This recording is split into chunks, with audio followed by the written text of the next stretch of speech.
So this story begins with a naked man. And I think all of us have had experiences where something disrupts the norm and somebody does something that's inappropriate, or we just know something's not working here, something's wrong here. This story begins on a beach, and I remember my wife and I were walking on a beach in Africa once, and a bunch of little children came up hoping that we'd give them some money.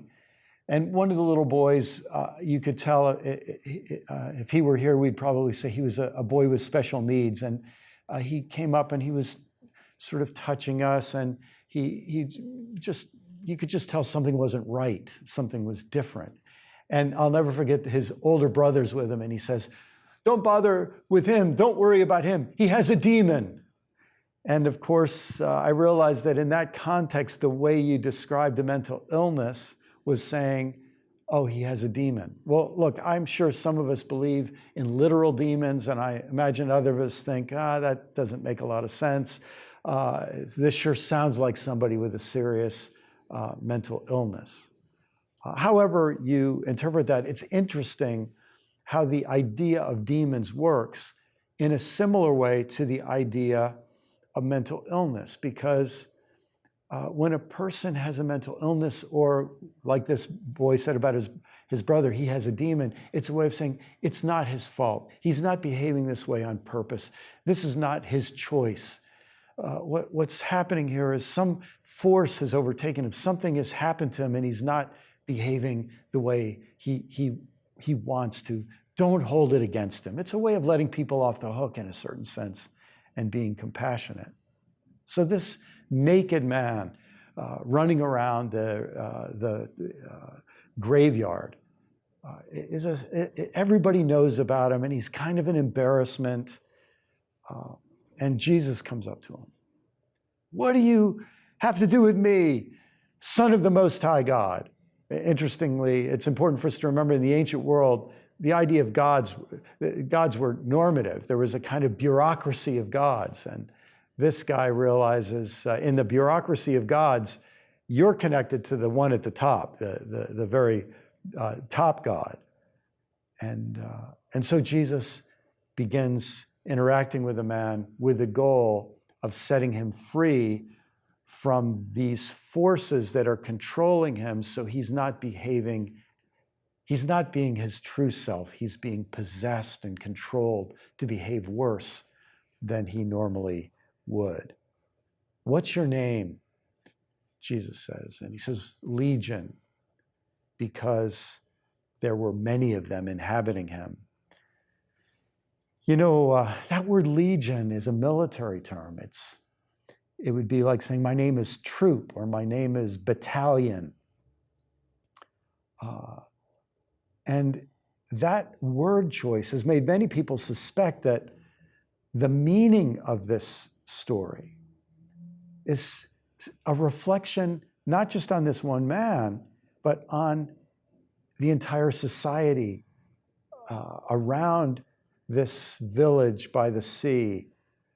Because you see, the Jewish people, the people of Jesus' day, had been occupied by the Romans. Their land had been possessed by the Romans. The Romans had come in as invaders and were controlling everybody. And everybody was not acting at their best under the stress of the oppression of the Romans. People were behaving badly. It was as if their clothes had been ripped off, and the darkest parts of them, the parts of themselves they were most ashamed of, were on display for all to see. Interesting how Jesus has compassion on these demons in this story. What do you want me to do? Send us into the swine. Now, we could make a whole lot about why would people in Jewish territory be keeping pigs. Well, obviously, Jewish people who are kosher, they're not supposed to be buying pigs. They're really not supposed to have anything to do with them. But there's a big market for pork among the Romans. So this is all about the Romans and about how we're going to make money by selling products we would never use to the Romans. We're not behaving at our best. We're doing things we wouldn't normally do because we're under oppression. And so the swine, as soon as these forces enter into them, the swine go commit suicide. They run into the water and drown. And of course, I can't help but picture the story of the Exodus, the liberation from Egypt. When the sea opened up, the people escaped, and then Pharaoh's forces were swallowed into the sea. Maybe a vision here in people's minds, maybe someday the Romans will get back in the boats that brought the Roman legions over here. Maybe they'll get back in their boats and leave in the same way that they came. So this amazing story of this one disturbed man, this naked man, he's now freed from legion. He's freed from these forces that are making him behave in worse ways than he normally would. And now he's gets clothes on and he's in his right mind.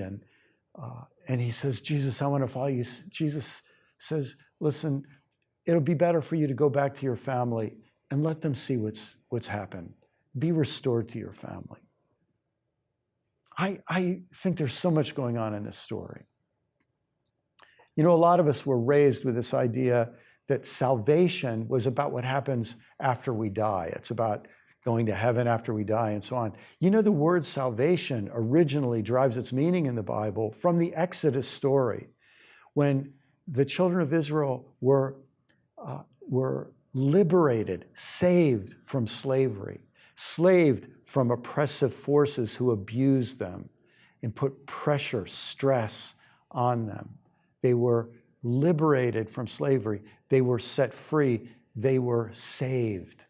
Saved in salvation means liberation. And because Luke and the other gospel writers are interested in telling us the stories of Jesus as Savior or Liberator, suddenly this story just gets a little bit of a radiant glow to it. Because now we see on an individual level, one person, once those oppressive forces are removed, that person we start to see behave in beautiful ways. We see, don't hold it against that person. It wasn't that he meant to be behaving so rudely and badly and inappropriately. No, he had forces pressing down on him, forces that were making him do this. But if we could set him free, we'd see his true colors shine. Listen, isn't that true for all of us? We know we have days where there are things pressing down on us, fears, ideas, phobias. Some of us have experienced addiction. Some of us struggle with mental illness, and we behave in ways that we know aren't our best. And we can learn to not hold that against one another, to see that underneath that crazy looking guy running around naked around among the tombstones, you know, there's some beautiful person who could be restored to his family and could be set free. That's true of you. That's true of me. That's true of the people who are really annoying us right now. It's true of the people as individuals who are bothering us. It's even true of the groups, that political party that's getting under my skin. Maybe instead of just saying, oh, they're evil, oh, they're wrong, maybe I need to say, you know what, they have forces that are oppressing them. They have fears, they have people, they have political regimes, they have economic ideologies. They're under so much pressure, and we're seeing the worst of them right now. And what they need is not to be attacked and shamed and hated and blamed, but they need to be set free. When we think of Jesus not just going into that village and that region by the sea, we imagine Jesus coming into our town, our state, our nation, our world today.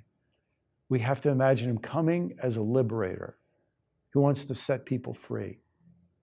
Set people free personally from addiction and lust and greed and pride and fear and pressure and expectations and stress. To set people free familially, because we have kind of family dynamics and dysfunctions that affect all of us, to be set free socially.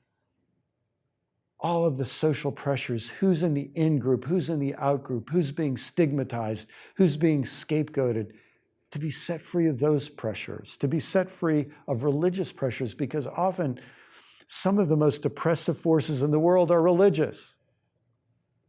To be set free from national and political forces that just can sometimes suck the life out of us and sometimes make us terrified. And sometimes we're just not behaving our best because of the spirit of the age, the forces of this age that are trying to hold us down and keep us locked in.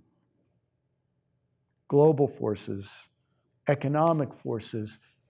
When you hear the word spiritual, I hope you won't make it in a separate category, but you'll see spiritual forces inhabit all of those levels, from the personal to the familial to the social, national, political, economic, global. Spiritual liberation means liberation on all of these levels, because whoever the Son sets free will be free indeed. Amen.